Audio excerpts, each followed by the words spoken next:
The mud on Shorn Ridge smelled like iron and rain. It always did after a fight. Sergeant Edric Vane had learned to stop noticing it a long time ago, somewhere around the third year of a war that had now stretched into 7. He walked carefully across the eastern flank of the battlefield, his boots pressing into soft ground that gave too easily underfoot. His unit had already moved ahead. He had told them to go on without him, that he would sweep the last stretch alone and catch up. It was not an unusual request. Edric had a reputation for being thorough, and his commanding officer trusted that reputation enough not to ask questions. The sky was gray and low. A thin mist sat over the ridge like it belonged there. On either side of him, the evidence of the previous night's fight lay scattered: broken shields, abandoned weapons, the occasional moan from someone not yet found by either side's healers. Edric stopped at each one. He checked who they were. If they were his people, he called for help. If they were Orcish, he left water within reach and moved on. He was not supposed to do even that much. But Edric had stopped caring what he was supposed to do somewhere around year 4. He almost missed her. She was half hidden beneath the body of a large warchorse that had fallen on its side. The horse was gone, but its weight had pinned her to the ground, and the dark gray of her armor blended almost perfectly with the mud and shadow around her. It was only because Edric crouched down to check beneath the horse for anything useful that he saw her face. She was an orc woman. Her features were strong: a wide jaw, pale gray-green skin, dark hair pressed flat against her cheek by mud and dried blood. Her eyes were closed.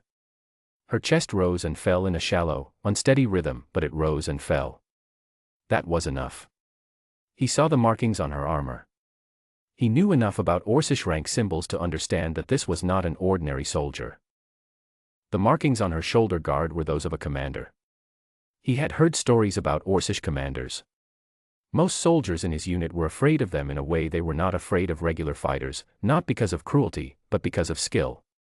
A good Orcish commander kept her people alive, and living enemies were harder to fight than desperate ones. This one, by all appearances, was close to not being alive at all.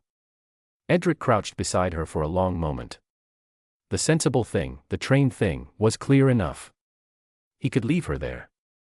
Nature and cold and blood loss would handle the rest within a few hours. He could also call it in, report a captured enemy commander, hand her over, let someone with more authority decide what happened next. That option came with its own complications. Captured commanders were valuable. What happened to valuable prisoners was not always clean. He did not do either of those things. He dug her out carefully, pulling away the mud packed around her arms, shifting the weight of the horse enough to free her legs. She made no sound throughout. When she was fully uncovered, he checked her injuries as best he could: a bad wound on her left side, bruised ribs by the feel of it, a long cut across her right shoulder, and a blow to the head that had clearly knocked her unconscious and kept her that way. None of it was immediately fatal if it was treated. He lifted her. She was heavier than she looked, but Edric was used to carrying weight. He adjusted her across his shoulders and started walking. He had spotted an abandoned farmhouse about 2 miles back, far enough from the active lines that no patrol from either side was likely to pass through it. He had noted it the way soldiers noted things, automatically, out of habit, in case it became useful later. It was useful now. He got a fire going inside the farmhouse before he did anything else. The building was old and half collapsed on one side, but the corner where the hearth stood was still solid, and the chimney still drew. He made her as comfortable as he could on a pile of old grain sacks, cleaned her wounds with the small kit he always carried, and bound them as tightly as he dared without knowing how badly the ribs were cracked. Then he sat down against the opposite wall and waited. She did not wake that day. Or the next. Edric told his unit he was conducting a solo reconnaissance of the northern wood line. It was a believable story. He had done it before. He spent the days moving carefully between the farmhouse and the edge of the active area, gathering what food he could find, checking that no one was moving toward this particular stretch of abandoned land, and returning each time to check on her breathing. On the third day, he came back to find her sitting upright, her back against the grain sacks, staring at him with eyes that were very dark and very awake. Her hand was moving toward a gap in the grain sacks where, he noticed, she had apparently found a loose piece of broken wood and positioned it within reach while he was gone. She had been planning, even half-conscious. He respected that more than he could reasonably explain. He stopped in the doorway. He did not reach for his own weapon. Instead he crouched down, opened his pack, took out the metal cup he had used to boil broth that morning, and slid it carefully across the floor toward her. It stopped about a foot from her hand. She looked at the cup. She looked at him. Her expression was impossible to read. Neither of them spoke.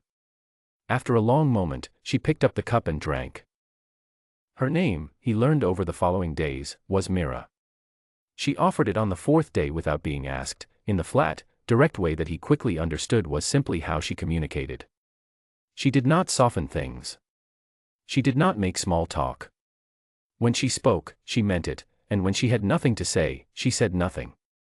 He found it easier to be around than the constant noise of camp.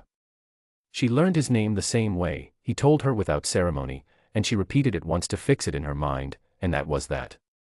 The conversations came slowly at first. Practical things. She wanted to know where they were. He told her. She wanted to know who else knew she was here. He told her no one. She studied him for a long time after that answer, clearly trying to work out what it meant, what his plan was, what he wanted from her.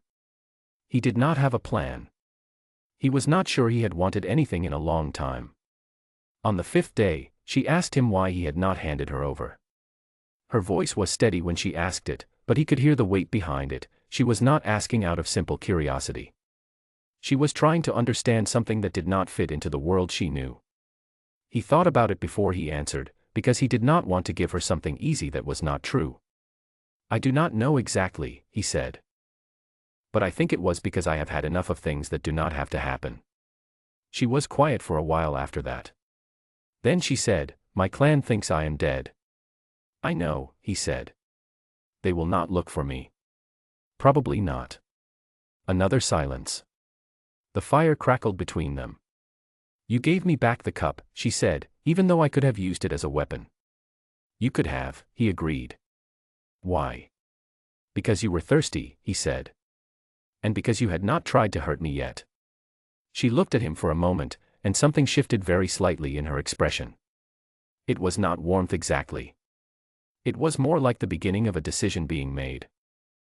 They disagreed about almost everything. She thought his army's strategy was built on pride and stubbornness rather than intelligence. He told her she was not entirely wrong. He thought her clan's approach to the eastern border conflict had created a cycle of revenge that neither side could stop now even if they wanted to. She told him he was not entirely wrong either. They sat with those admissions in silence, which felt, somehow, more honest than anything Edric had discussed in months of war councils and unit briefings. She told him about the retreat she had ordered at the Battle of Greenwater Ford, the decision that had saved 40 of her soldiers from being surrounded and destroyed. Her commanders had punished her for it, called it weakness, stripped one of her rank symbols. She spoke about it without bitterness, but with a precision that told him she had turned it over in her mind many times. They wanted me to hold ground that could not be held, she said. So I brought people home instead. That sounds like the right choice, Edric said. It was the right choice, she said simply. They were wrong. He almost smiled at that. He did not know many people who could state something like that so cleanly, without either anger or apology. He told her about his brother. He did not plan to. It came out one evening when she asked him how long he had been fighting and he gave her the number of years and she did something he had not expected. She asked what had kept him here so long, when other men found ways to leave. He was quiet for a while. Then he told her about Bram, younger by 4 years, quick laughing, completely unsuited for war but too proud to say so. Bram had enlisted in the second year of the conflict. He had lasted 8 months. Mira listened without interrupting. When he finished, she did not offer comfort or sympathy in the way he had learned to dread from people who did not know what to do with grief. She just said, he sounds like someone worth knowing. He was, Edric said.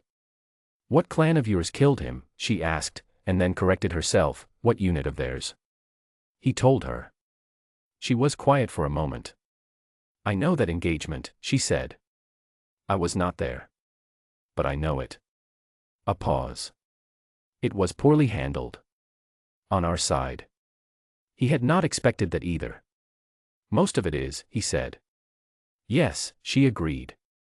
On the 9th night, they talked until the fire burned completely out and neither of them moved to add more wood. They talked about what the war had originally been fought over, a trade route, a contested strip of borderland, old insults between leaders who had since been replaced by other leaders who had inherited the insults along with everything else. They talked about what it would take to stop. They talked about whether anyone on either side actually wanted to stop, or whether the war had gone on long enough that stopping felt more frightening than continuing. Mira said, "A thing that goes on long enough starts to feel like it cannot end. Even if it can." "Yes," Edric said. "My grandfather remembered before," she said. "He said there were human villages he traded with. That his father had human friends." "Mine too," Edric said. "My grandmother used to describe going to a market town on the border. She said the food was different there. Better bread." Mira made a sound that might have been a short laugh. It was so unexpected that Edric glanced at her. The corner of her mouth was pulled slightly upward. "We are fighting a war," she said, "and you are thinking about bread." "I am always thinking about bread," he said. "Camp rations are terrible." This time she did laugh, a short, real sound, quickly controlled. But it had happened. Edric felt something loosen in his chest that had been pulled tight for a very long time. When her strength had returned enough, she stood at the farmhouse doorway on the 11th morning, her sword in her hand. He had given it back to her 3 days earlier without comment, and she had not commented either. Now she stood with it at her side, looking out at the pale morning, and he understood that she was leaving. He stood a few feet behind her and said nothing. She stood there for a while. Then she turned and looked at him directly. "Why?" she asked. Just the one word. He knew what she was asking. He thought about a clean answer and could not find one, so he gave her the true one instead. "I am tired of things happening that do not have to happen," he said. "And I think if you are the enemy, then I no longer understand what that word is supposed to mean." She held his gaze for a moment. Then she walked out into the morning and did not look back. He stood in the doorway and watched her go until she disappeared into the tree line.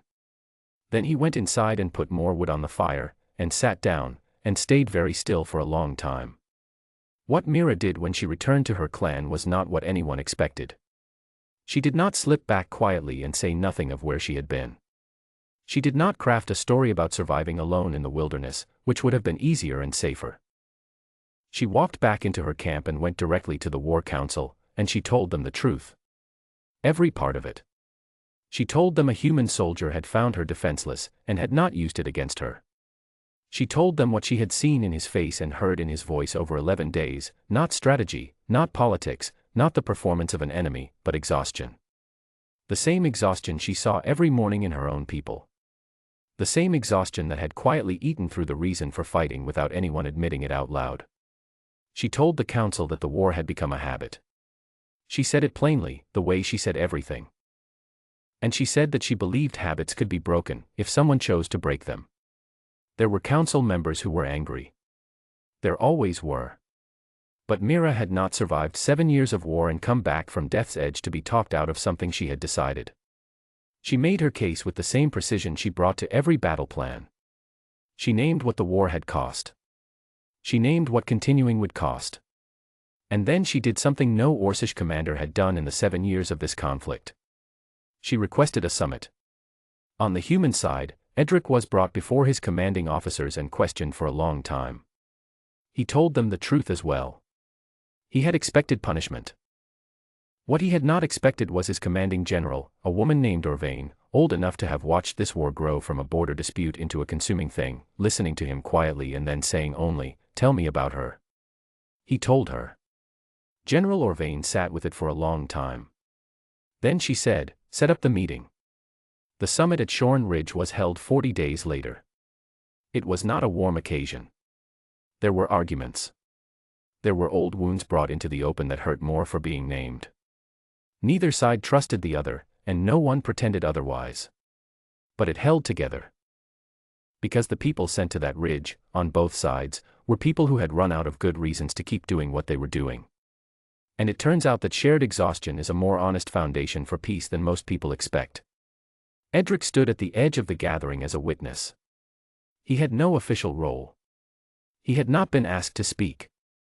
Across the ridge, he could see Mira standing with the Orcish delegation, her posture straight and still, her eyes forward. She did not look at him. But at one point, just before the agreement was signed, she tilted her chin very slightly in his direction. A small movement, barely visible. He nodded once. The ceasefire was signed in near silence. No one cheered. There was nothing to cheer yet. But the silence was a different kind than the silence of a battlefield. It was the silence of people putting something down that had been very heavy.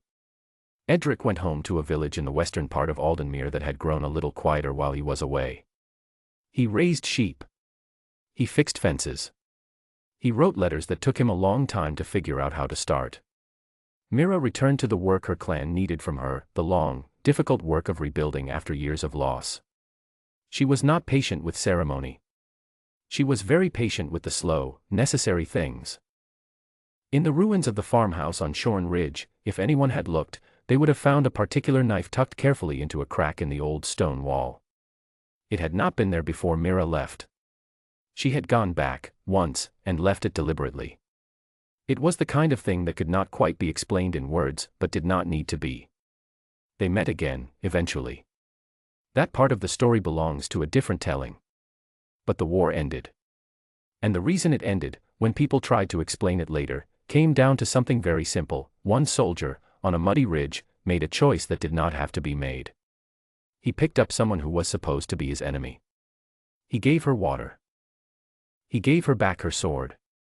And she chose to do something with the life he had returned to her.